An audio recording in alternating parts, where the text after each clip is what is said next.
talk about um, how like movies and different actors, how like nowadays it's like they're doing it in plain sight, but it You, they didn't always do it like that, but it took them a many of years to get to where they are now.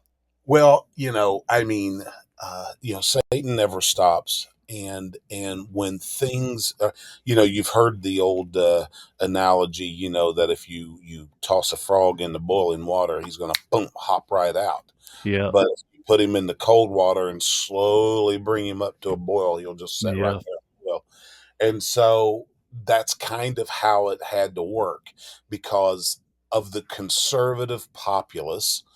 um, you know, our ancestors, our grandfathers and great grandfathers and grandmothers, you know, the church was the most respected institution, yeah, and and those rules, I mean, kids prayed in school, and there was actually Bible taught in school. When you think about Little House on the Prairie and all that, yeah, and so you could have you could have never just boom come out with something crazy.